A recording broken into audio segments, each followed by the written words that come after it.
Itu yang kamu bilang itu Yus, bukan fakta, tapi gue nambahin asumsi. Dis. Kalau Gue fakta nambahin itu nanti sungguh-sungguh lo terjadi, bantah ya. sungguh-sungguh Oke, terjadi, gue terus nambahin ya. realitasnya ada gitu loh. Kalau kasus terorisme, semua orang tahu kok mereka terinspirasi Iya. dari mana. Iya.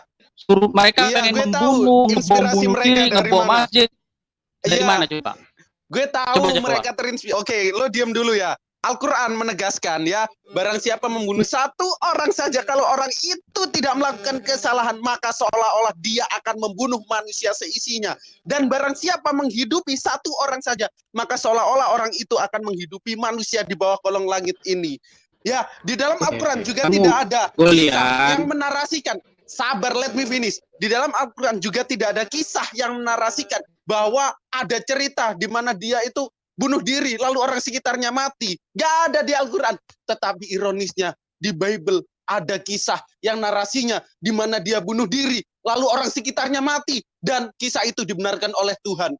Cek kisah Samson. Saya curiga para teroris ini baca Bible, lalu mereka merepresentatifkan tindakan Samson. Di mana tindakan Samson ini dibenarkan oleh Tuhan.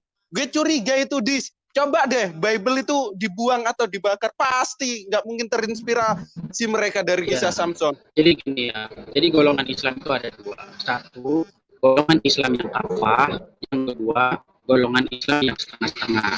Ayat Al-Quran mengatakan, ya ayyuhallazina amanu dulu fisilmi kafah. Masuklah kamu ke dalam Islam secara kafah. Secara kafah itu bagaimana? Menurutmu seperti apa? Secara kafah itu anjing. Banyak kali kau cerita babi. Yuk kita duel saja deh. Kalau kau tidak usah kau pelintir-pelintir, secara kafah itu maksudnya seperti apa yang Aki Goyan itu bacakan, anjing. Banyak yang bacakan. Bantai juga lama-lama kau ceritanya.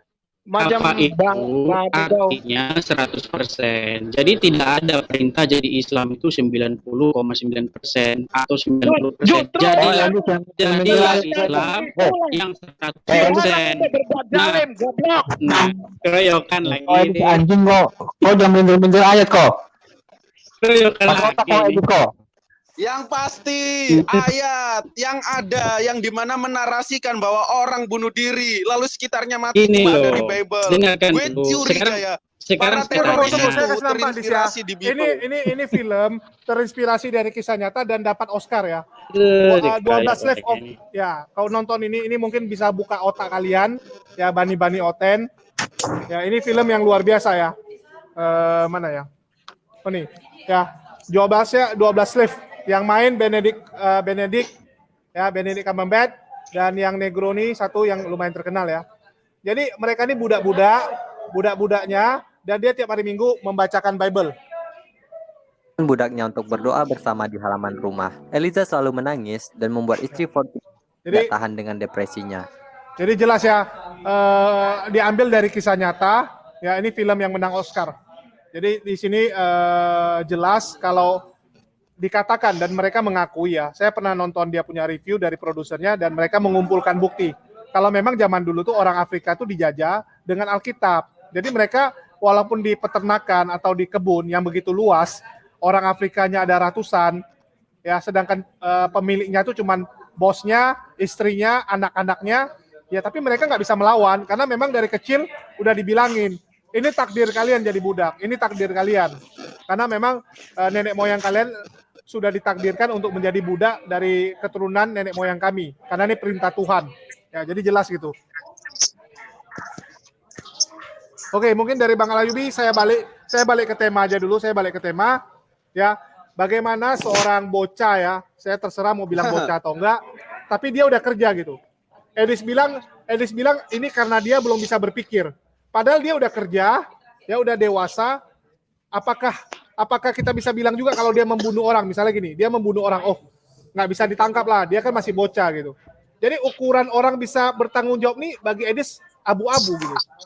Ya mungkin Edis juga sama gitu, saat umur 20 tahun, dia masih masih main kelereng mungkin, jadi dia bilang masih kecil gitu.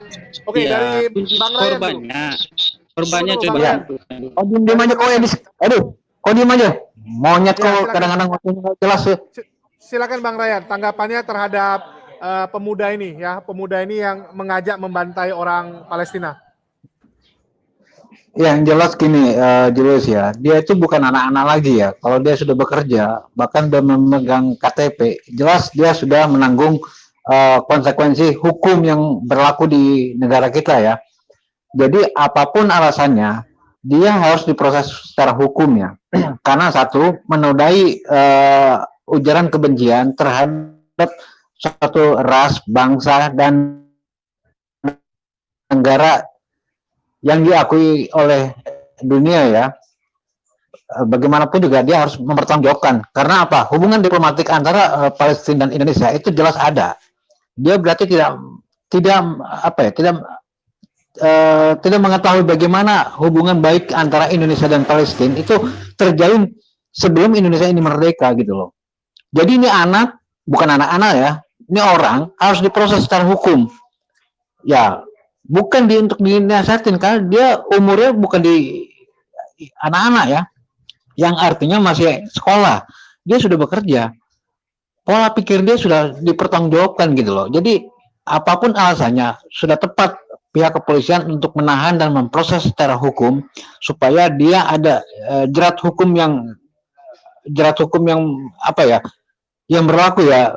Suatu saat nanti dia sudah keluar, dia tahu mana kaidah-kaidah yang melanggar kaidah norma-norma secara agama dan secara berbangsa, dia tahu gitu loh. Jangan saya izin keluar dulu ya, saya izin keluar dulu karena keluar aja, nggak juga di sini. Keluar aja sana. mencerminkan Islam ya perkataannya tadi ya, kita semua ngelihat